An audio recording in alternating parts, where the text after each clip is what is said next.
दोस्तों, संभल जामा मस्जिद विवाद को लेकर एक बड़ी खबर सामने आ रही है। सुप्रीम कोर्ट ने जामा मस्जिद की सर्वे रिपोर्ट पर रोक लगा दी है और साफ शब्दों में यह कह दिया है कि संभल कोर्ट इस मामले पर कोई एक्शन नहीं ले।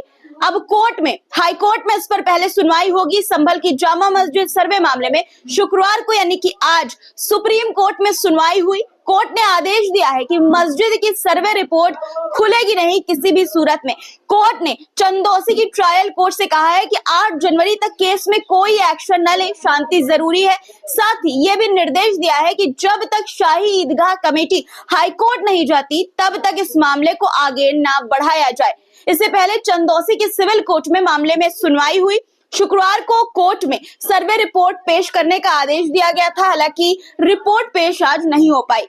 एडवोकेट कमिश्नर रमेश सिंह राघव ने कहा कि 24 नवंबर को सर्वे के दौरान हिंसा हो गई थी, इसलिए रिपोर्ट तैयार नहीं हो पाई। दोस्तों, इस मामले पर सुप्रीम कोर्ट ने क्या आदेश दिया है, सुप्रीम कोर्ट की बातें, उन्होंने क्या बातें कही है, एक चीज आपको बताऊंगी। सारा पॉइंट जो आज की सुनवाई में सुप्रीम कोर्ट ने कहा, किसने सुप्रीम कोर्ट में अर्जी लगाई थी, ये भी आपको बताऊंगी। और साथ ही आपको दोनों वकीलों यानी कि हिंदू पक्ष और मुस्लिम पक्ष दोनों वकीलों के बयान भी सुनाऊंगी। इसके अलावा भी दोस्तों, संभल हिंसा से निकल कर आई खबरें जो कि इस वक्त काफी ट्रेंडिंग खबरें हैं और ये बता रही हैं कि किस तरह से मुसलमानों को संभल में हिंसा के बाद अब टारगेट किया जा रहा है, ये भी आपको बताऊंगी। लेकिन सबसे पहले सुप्रीम कोर्ट से जो बड़ी खबर निकल कर आई है उस पर बात करते हैं। लेकिन सबसे पहले आपको सुनाना चाहती हूँ कि जो शाही जामा मस्जिद कमेटी के प्रतिनिधित्व करने वाले वकील शकील अहमद वसीम हैं, उन्होंने क्या कहा है वो पहले आप सुनिए। उसके बाद आपको हिंदू पक्ष के जो वकील हैं विष्णु शंकर जैन, उनकी बातें सुनाऊंगी। शकील अहमद वसीम ने कहा कि हम मस्जिद की ओर से अदालत में पेश हुए और मामले से संबंधित दस्तावेजों की कॉपियां हमें दिए जाने की गुजारिश की और अदालत ने ऐसा करने का आदेश दिया। सर्वे रिपोर्ट आज प्रस्तुत नहीं की गई है, उन्होंने ये बताया। साथ ही सर्वेक्षण दल ने रिपोर्ट प्रस्तुत करने के लिए समय बढ़ाने की गुजारिश की है, उन्होंने ये भी बताया। और साथ ही दोस्तों ये भी कहा कि अब मस्जिद का कोई अन्य सर्वे नहीं होगा। हिंदू पक्ष के अधिवक्ता विष्णु शंकर जैन ने ये बताया कि सुप्रीम कोर्ट ने सबसे पहले चिंता जताई कि वहां पर शांति और सद्भाव बरकरार रहे। उन्होंने आगे कहा कि सुप्रीम कोर्ट ने मस्जिद कमेटी से कहा कि आप इस ऑर्डर को हाई कोर्ट में चुनौती दे सकते हैं। सुप्रीम कोर्ट ने यह भी कहा कि 3 दिन के अंदर अगर आप हाई कोर्ट में याचिका दाखिल करते हैं तो मामला हाई कोर्ट में लिस्ट किया जाए और हाई कोर्ट के अगले निर्देश का इंतजार किया जाए। तब तक के लिए ट्रायल कोर्ट की कार्रवाई रुकी रहेगी। अब दोस्तों, आपको सुप्रीम कोर्ट के आदेश के 6 पॉइंट में बता देती हूँ कि अपने आदेश में क्या क्या सुप्रीम कोर्ट ने कहा है।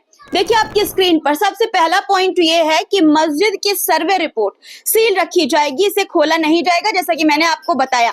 दूसरा पॉइंट ये है कि सीजेआई ने कहा कि मामले में सही और गलत क्या है हम अभी ये नहीं देख रहे हैं, याचिकाकर्ताओं को आदेश को चुनौती देने का अधिकार है। तीसरे पॉइंट में ये सीजेआई ने कहा है कि हम इस समय कुछ नहीं कहना चाहते हैं, हम इसे पेंडिंग रखेंगे, यानी कि जो मामला है, जो याचिका है उसको पेंडिंग रखेंगे, ये सुनिश्चित करें कि शांति बनी रहे। चौथा पॉइंट, हाई कोर्ट की अनुमति के बिना मामले में आगे कोई कार्रवाई नहीं की जाएगी, यानी पहले जब तक हाई कोर्ट में सुनवाई नहीं हो जाती, कुछ फैसला नहीं आ जाता, तब तक कोई आगे कार्रवाई नहीं होगी। ट्रायल कोर्ट 8 जनवरी तक कोई फैसला नहीं सुनाएगा, ये सुप्रीम कोर्ट ने अपने आदेश में साफ तौर पर कहा है। पांचवा पॉइंट यह है कि इलाहाबाद हाई कोर्ट को निर्देश दिया है सुप्रीम कोर्ट ने कि मुस्लिम पक्ष की याचिका फाइल होते ही इस पर 3 दिन के भीतर सुनवाई करें। छठे पॉइंट में यह है कि सुप्रीम कोर्ट ने सरकार से कहा है कि संभल में शांति व्यवस्था बनाए रखें, दोनों समुदायों में शांति समिति का गठन करें, यानी कि अब एक शांति समिति का गठन होगा सुप्रीम कोर्ट के आदेश के बाद। आपको बता दें कि गुरुवार को संभल की शाही जामा मस्जिद की तरफ से सुप्रीम कोर्ट में याचिका दाखिल की गई थी। सीजेआई की बेंच में इस पर सुनवाई हुई है। दोस्तों, संभल में किस तरह से हिंसा भड़की या कहें कि भड़काई गई, ये सभी जानते हैं, सबने देखा। लेकिन एक दिन की हिंसा ने कितने लोगों की जिंदगी बर्बाद कर दी है, ये अब मैं आपको दिखाने जा रही हूँ। देखिए आपकी स्क्रीन पर दैनिक भास्कर की एक रिपोर्ट है जिसमें यह बताया गया है कि नजराना का रिश्ता पक्का हो गया था, अगले साल शादी होनी थी, लेन देन भी हो गया था। संभल में पथराव हुआ तो पुलिस नजराना को भी पकड़ ले गई, यानी कि दोस्तों नजराना वही लड़की है जिन महिलाओं को पुलिस ने हिरासत में लिया है संभल हिंसा के बाद, नजराना भी उनमें से एक ही लड़की है। अब तक वो घर नहीं आई है, लेकिन उसका रिश्ता टूट गया है। देखिए एक बात और निकलकर सामने आ रही है दोस्तों, हिंसा के वक्त या हिंसा के बाद लोग अपने घरों में ताला लगाकर चले गए। अक्सर ऐसा होता है कि जब हिंसा वगैरह होती है तो लोग अपने घर में ताला लगाकर डर के मारे अपने रिश्तेदारों के यहाँ या कहीं पर चले जाते हैं। लेकिन अब पुलिस दोस्तों जिनके घर में ताला लगा हुआ है उस पर भी कार्रवाई करने की बात कह रही है। जी हाँ, बिल्कुल सही सुना आपने। देखिए ये रिपोर्ट है, दैनिक भास्कर की ही रिपोर्ट है। इसमें साफ तौर पर क्या लिखा हुआ है मैं आपको पढ़कर सुना देती हूँ। किस किस तरह के आरोप लग रहे हैं ये भी देखिए। इसमें लिखा हुआ है कि संभल हिंसा में अभी तक 31 आरोपी जेल भेजे जा चुके हैं। इनमें 3 महिलाएं शामिल हैं। पुलिस जांच से पता चलता है कि जामा मस्जिद एरिया के मकानों में दंगाइयों को पनाह दी गई। ये काम इन घरों की महिलाओं ने किया, यानी कि दोस्तों महिलाओं को भी निशाना बनाया जा रहा है। अभी तक तो सिर्फ पुरुषों को निशाना बनाया जा रहा था, मुस्लिम नौजवानों को निशाना बनाया जा रहा था, लेकिन अब महिलाओं को भी निशाने पर लिया जा रहा है। 3 महिलाएं शामिल हैं ऐसा दावा किया जा रहा है और इन्हें हिरासत में भी पुलिस ने लिया हुआ है। देखिए इस रिपोर्ट में क्या लिखा है कि एक एक घर में 20-20 दंगाई घुसे हुए थे जो पुलिस पर पथराव फायरिंग कर रहे थे। ये दावा पुलिस का है। संभल एसपी कृष्ण विश्नोई ने बताया कि हिंसा वाले दिन जब मैंने एक घर का दरवाजा जबरदस्ती खुलवाया तो उनकी छत पर मौजूद 20 से ज्यादा दंगाई दूसरी छत पर कूद कर भाग गए। इसलिए जो लोग घर बंद करके भागे हैं उनके नाम जुटाए अब जा रहे हैं। इस काम के लिए पुलिस की एक टीम बाकायदा लगाई गई है। इस रिपोर्ट में ये बताया गया है। एसपी ने क्या कहा आगे वो भी देखिए। एसपी ने ये कहा कि जामा मस्जिद के पीछे वाले इलाके के कुछ घरों पर ताला लगा हुआ है। पुलिस मान रही है कि ये सभी हिंसा के आरोपी हैं। इन घरों के मालिकों ने दंगाइयों को अपने घर में पनाह दी है और फिर उन्होंने छतों पर चढ़कर पुलिस पर पथराव फायरिंग की। पुलिस पर दोस्तों किस तरह से सवाल उठे संभल हिंसा के बाद ये सभी ने देखा।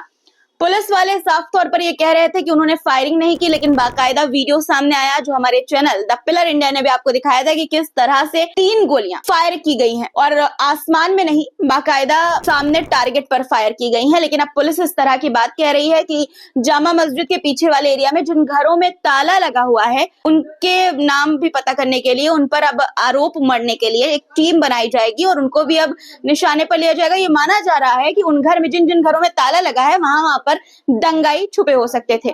सोचिए दोस्तों अब जिन घरों पर ताला लगा है उन पर भी पुलिस शिकंजा कसने की फिराक में है। अब ये टीम बनाई जाएगी बाकायदा। ताला लगा है जिन घरों पर उनमें दंगाई छुपे होने की आशंका पुलिस मतलब कि यहाँ से पथराव हुआ था, ये बात पुलिस द्वारा कही जा रही है। मतलब अब जो लोग अपना घर छोड़कर अपने रिश्तेदारों के घर, इसमें से बहुत सारे लोग होंगे जो सिर्फ इस वजह से कि दंगा हो रहा है चलो कहीं और चलते हैं, कहीं माहौल खराब ना हो जाए, इस वजह से वो अपने घरों में ताला लगाकर अपने रिश्तेदारों के घर चले गए होंगे। लेकिन अब वो लोग भी फंस सकते हैं इस कार्रवाई में दोस्तों पुलिस की। दोस्तों आज के लिए फिलहाल इतना ही। सुप्रीम कोर्ट के आदेश पर आपकी क्या राय है कमेंट में जरूर लिखिएगा और चैनल को अगर आपने सब्सक्राइब नहीं किया है तो जरूर से कर लीजिए। फिर मुलाकात होगी आपसे कुछ नए मुद्दों के साथ। तब तक के लिए खुदा हाफिज।